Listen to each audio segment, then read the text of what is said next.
of the violent earthquake which set a before and after in the history of that small Caribbean country. The earthquake struck January the 12th, 2010. It measured 7.0 magnitude on the Richter scale. Estimates of the death toll varied from 230,000 to 316,000. 96 United Nations peacekeepers lost their lives and 122 Americans. 300,000 people were injured. 1.5 million people were initially displaced. 85,432 displaced people remain in 123 tent sites. Almost 5,000 or 23% of all schools in Haiti were affected by the earthquake. More than 1,000 Haitian orphans have been adopted in the United States with assistance from the Help Haiti Act. There were 8,592 deaths due to cholera as of August 30th, 2014, following the quake. And possibly, saddest of all, only $6.43 billion of the allocated $14.34 billion in aid has been dispersed by multilaterals and bilaterals as of 2012. All this is part of the panorama of poverty and acute inequality that comprises Haitian society. International aid was substantial in the first months after the quake, but declined later, notably with the departure of non-government organizations. Aid personnel still working in Haiti include the Cubans, most of them physicians, who, along with nursing staff and other medical technicians, are still serving the victims of the earthquake from the first moment that it struck. The Cuban medical personnel are rotated, but the hospitals and other health centers they staff are never left without medical assistance, now reinforced by hundreds of Haitian doctors graduated in Cuban medical schools where they received free tuition and free board and lodging.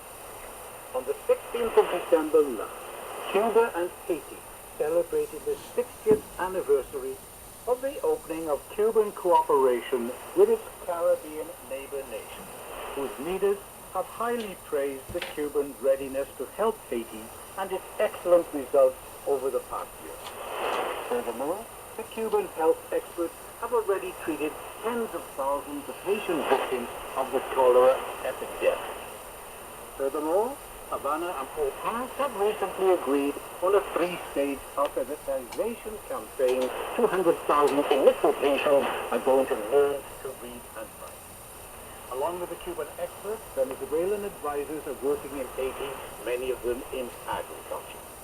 Caracas, which has also donated tractors and other farm equipment to boost Haitian agriculture, is sending to Haiti through Petrocaribe and free of charge the fuel that the Haitian nation needs to survive.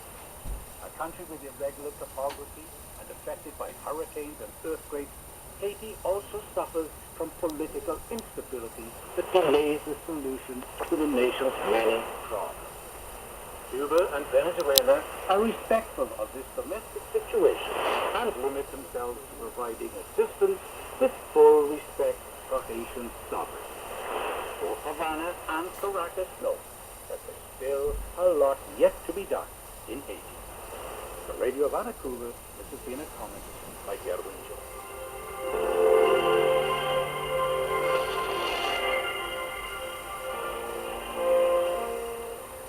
Thanks, Gerwin. Gerwin Jones with our commentary viewpoint for today.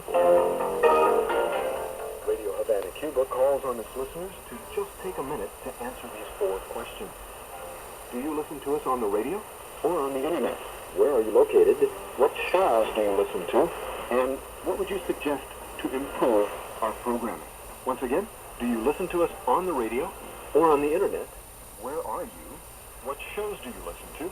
And what do you suggest to improve our programming here on Radio Havana, Cuba? Send your answers to radiohcenglish@gmail.com. Once again, that's radiohcenglish@gmail.com. Radio Havana, Cuba, your shortwave radio station here in the heart of the Caribbean.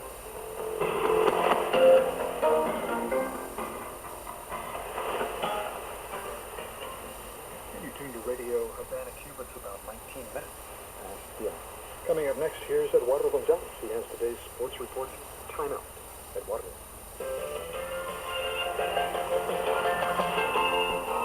Many times around, friends.